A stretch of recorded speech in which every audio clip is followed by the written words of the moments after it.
예수님께서 여느 때처럼 각 성읍과 마을로 다니시면서 가르치십니다. 그때 어떤 사람이 예수님께 와서 여쭙습니다. 주님, 구원을 받을 사람이 적습니까? 그러니까 본문에서 구원을 받았다라는 말은 하나님 나라에 들어간다라는 뜻입니다. 그래서 이 사람의 관심은 하나님 나라에서 살 사람이 적습니까? 이런 뜻으로 물은 거죠. 그런데 예수님은 그것에 대한 답을 하시기 전에 좁은 문으로 들어가기를 힘쓰라라고 말씀하시지요. 왜 이렇게 말씀하셨을까요? 그 이유는 많은 사람들이, 여기서는 특히나 유대인들입니다. 이스라엘 백성들 중에 많은 사람들이 하나님 나라에 들어가지 못할 것이기 때문입니다. 28절을 한번 보세요. 아브라함과 이삭과 야곱과 모든 선지자는 하나님 나라에 있을 텐데 너희는 바깥으로 쫓겨날 것이다.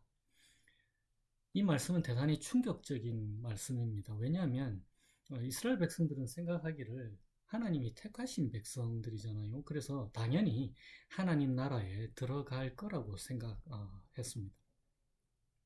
그래서 그들이 26절에 항변하기를 우리는 주님 앞에서 먹고 마셨고 주님은 우리를 길거리에서 가르치셨잖아요 라고 말하는 겁니다. 그런데 예수님의 대답이 무엇입니까? 27절에 보시면은 너희가 어디에서 왔는지 모른다. 그러니까 너희가 누군지 모른다라는 뜻입니다. 행악하는 모든 자들아 나를 떠나가라. 그러니까 불의를 일삼는 자들아 모두 다 나를 떠나라 이런 뜻이죠. 그들은 율법을 외관으로는 잘 지킨 사람들인데 말이죠. 당연히 하나님 나라에 들어갈 거라고 생각했는데 예수님은 아니야 너희는 나의 나라에 들어오지 못한다라고 말씀하시는 것입니다. 그런데 더 충격적인 것은 이스라엘 사람들의 생각에는 하나님 나라에 들어가리라고는 상상도 못한 이방인들이 29절에 보시면 동서남북으로부터 다시 말하면 모든 곳으로부터 와서 하나님의 나라 잔치에 참여할 거다라고 말씀하십니다. 그 사람들은 율법을 알지도 못하는 사람들인데 말이죠.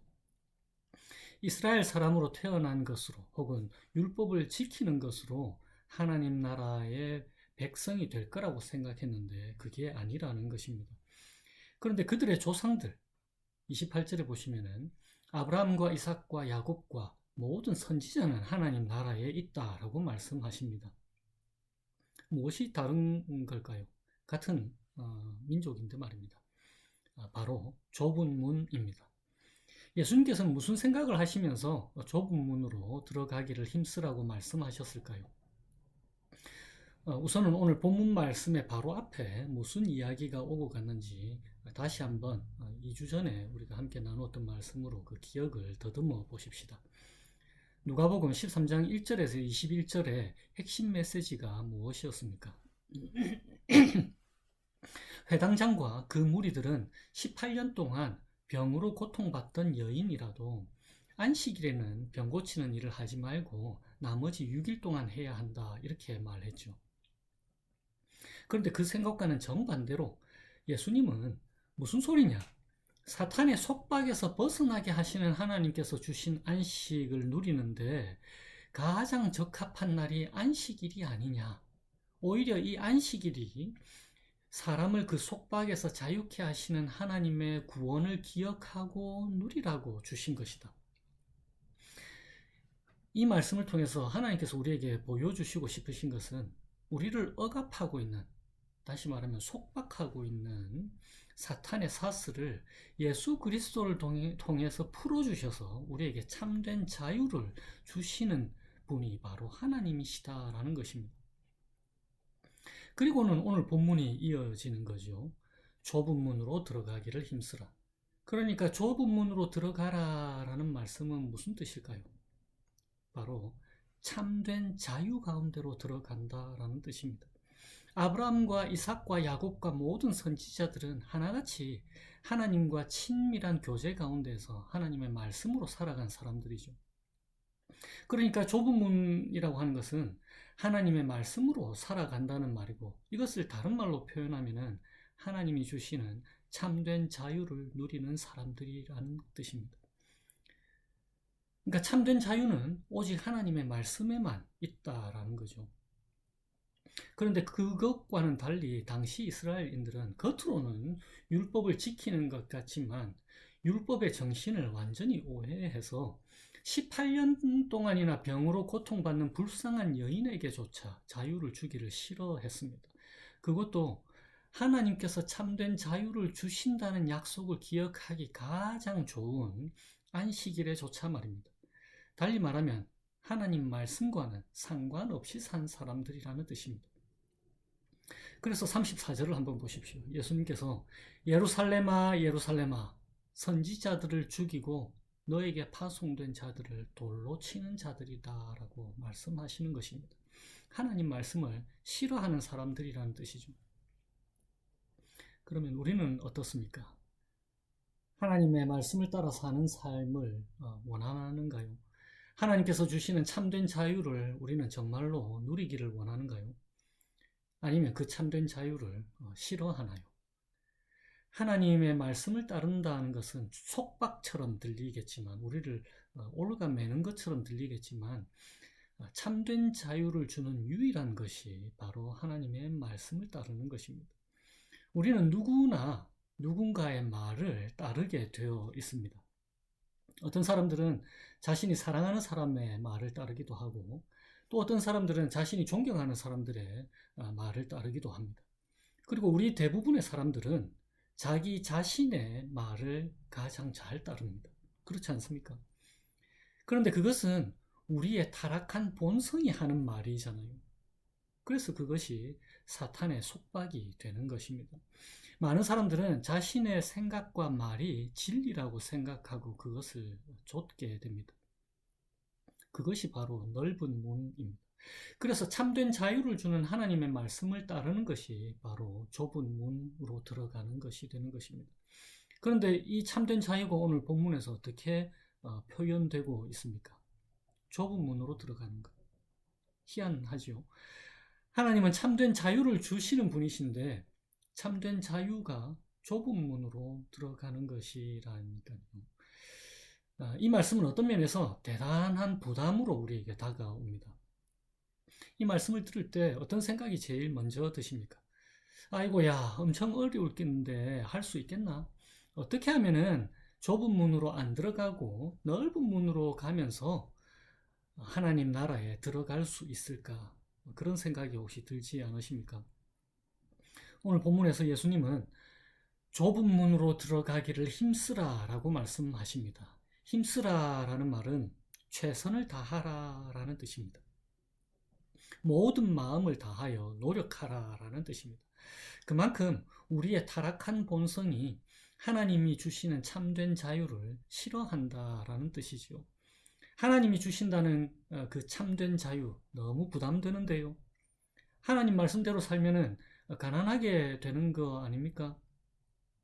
돈 벌어도 어려운 사람들 도와줘야 되고 편안하게 살고 싶고 차도 좋은 차 타고 싶고 집도 좋은 집에서 살고 싶은데 가진 것 많이 없으면은 사람들한테 무시도 당할 수 있는 거 아닙니까? 이렇게 질문하실지 모르겠습니다. 그런데 우리에게 소망을 주는 표현이 오늘 본문에 나타나 있습니다. 본문에서 좁은 문으로 들어가는 것을 달리 뭐라고 표현하는지 한번 살펴보십시다. 34절을 한번 보세요. 암탉이 제 새끼를 날개 아래에 모음같이 내가 너희의 자녀를 모으려 한 일이 몇 번이냐. 그런데 너희가 원하지 않았다라고 말씀하십니다.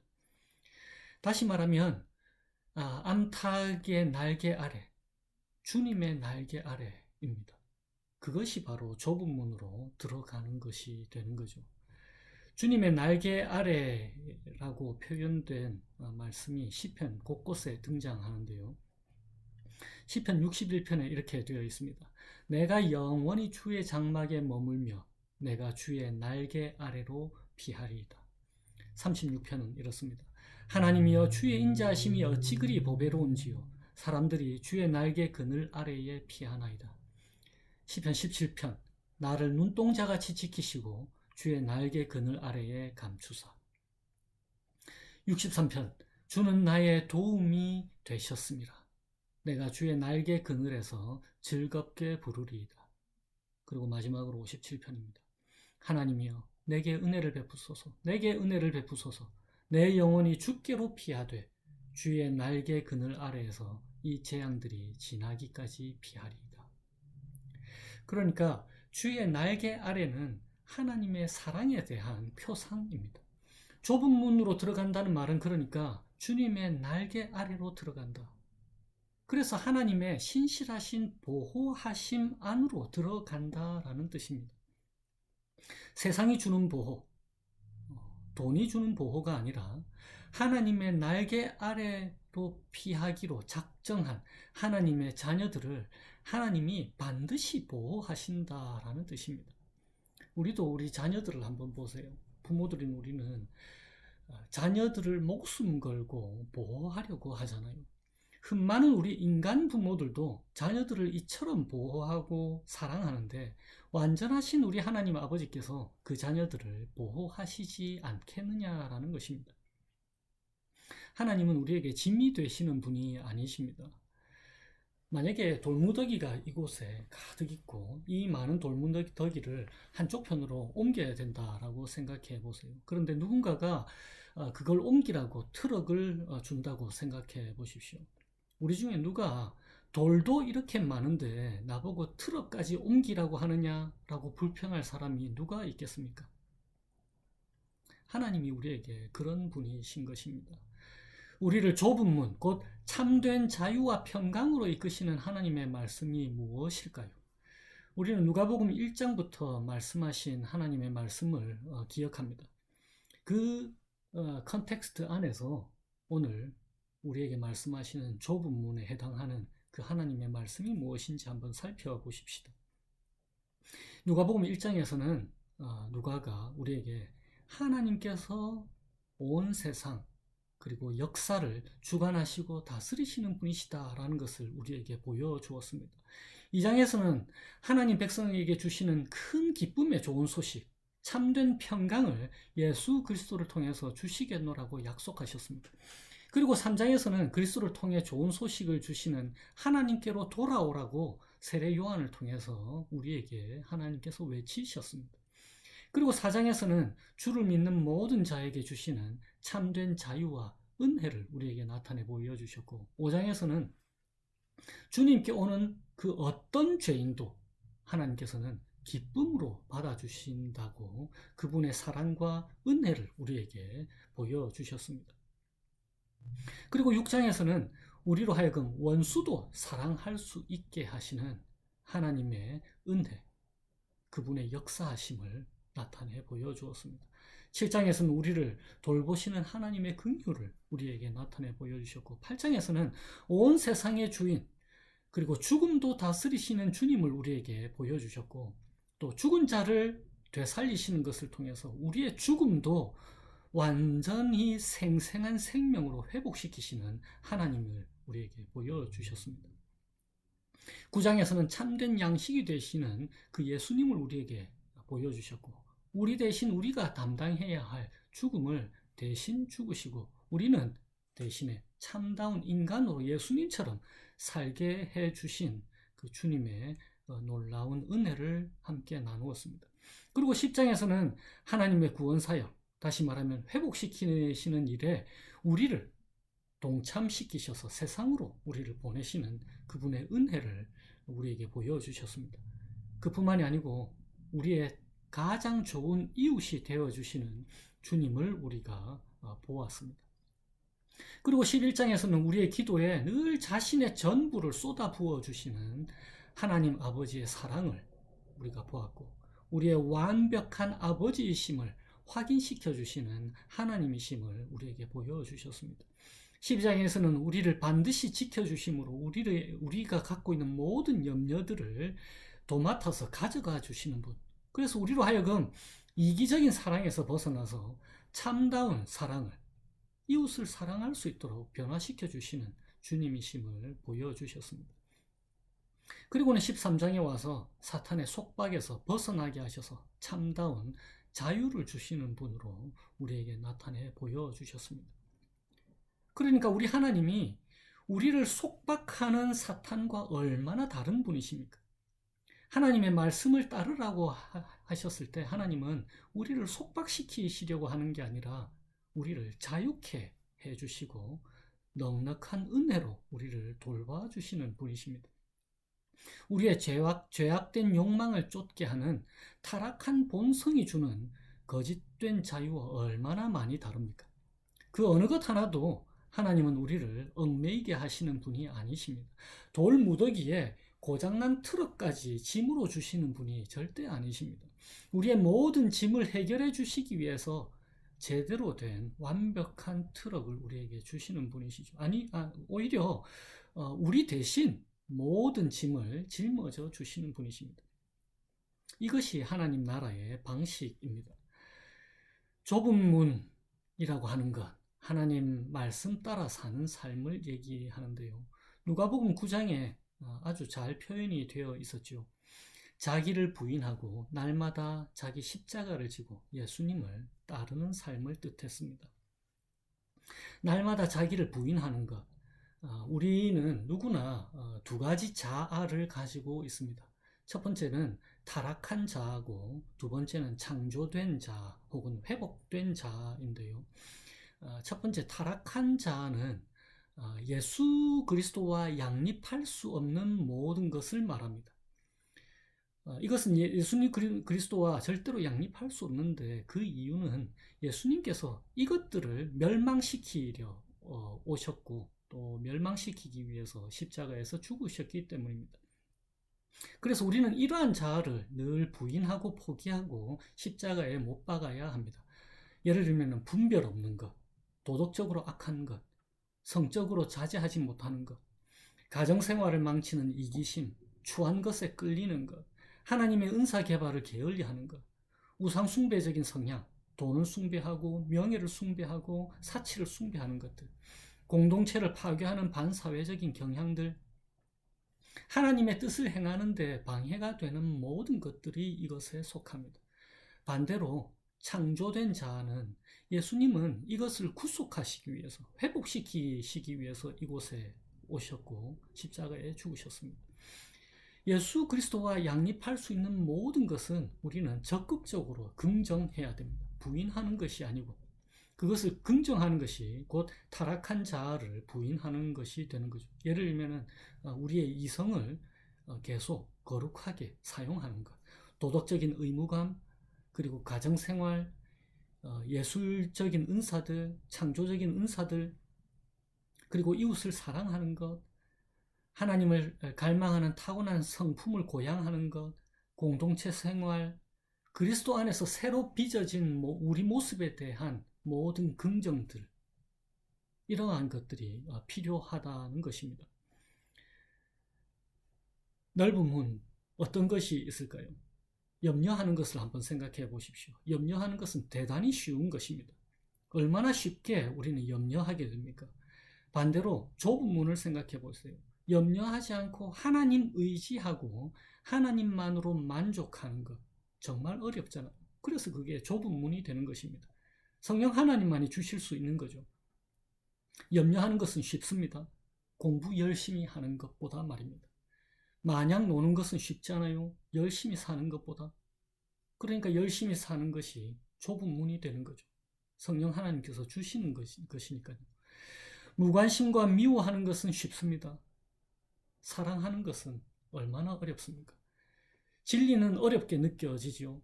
왜냐하면 우리의 타락한 본성을 거스르는 것이기 때문에 그렇습니다. 그러니까 좁은 문이라고 하는 것은 우리의 죄성을 거스르는 것들입니다. 그런데 거기에는 한 가지 보장된 것이 있습니다. 너무나 어려워 보이는 이 좁은 문으로 들어가는 것에는 한 가지 보장된 것이 있습니다. 그것은 바로 하나님의 날개 아래, 그분의 영원한 보호하심 안으로 들어가게 되는 것입니다. 그래서 하나님으로 기뻐하고 즐거워할 수 있는 것이 되는 거죠.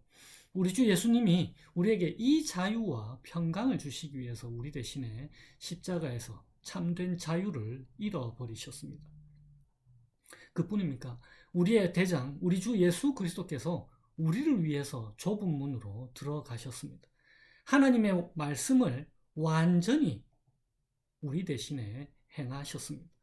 그 의로움을 우리에게 전가해 주셨습니다. 세상은 모두 자신의 책임을 회피하기 위해서 책임을 남에게 전가하잖아요. 그런데 우리 주님은 우리 대신 하나님의 말씀을 완벽하게 사시고는 그 의로움을 우리에게 전가해 주셨습니다. 그리고는 그분의 영, 성령으로 우리를 충만케 하시고 우리에게 성령의 능력으로 주님을 따라오라라고 초청해 주시는 것입니다. 주님의 말씀대로 주님께서 주시는 성령으로 좁은 문으로 들어가기를 최선을 다해서 온 마음 다해 힘쓰시기를 주님의 이름으로 축원드립니다. 기도하시겠습니다. 오늘은 제가 시편 17편으로 기도하겠습니다. 주님, 저희들의 의로운 호소를 들어주세요. 이 부르짖는 소리를 들어주십시오. 거짓 없이 드리는 저희의 기도에 귀를 기울여 주십시오. 남들이야 어떠하든지 저희들은 주님께서 하신 말씀을 따르게 하여 주세요. 저희들의 발걸음이 주님의 발자취만을 따라 그 길에서 벗어나는 일이 없도록 도와주세요. 하나님, 주님께서 저희에게 응답하실 것이므로 저희가 주님을 부릅니다. 저희들에게 응답하여 주십시오. 귀 기울이셔서 저희가 아뢰는 말을 들어주십시오. 주님께로 피하는 사람을 오른손으로 구원하여 주시는 주님, 저희를 속박하려 하는 사탄의 손에서 건져주셔서 주님의 크신 사랑을 드러내 주십시오. 저희를 눈동자처럼 지켜주시고 주님의 날개 그늘 아래에 저희를 숨겨주세요. 저희들을 공격하는 악인들로부터 지켜주십시오. 참된 자유를 주시는 하나님의 말씀을 따라 살기를 거부하는 저희들의 타락한 본성을 불쌍히 여기시고 저희들을 지켜주십시오. 그래서 주님과 함께 있는 것만으로도 저희들에게 기쁨이 넘치게 하여 주시기를 예수님의 이름으로 기도합니다. 아멘.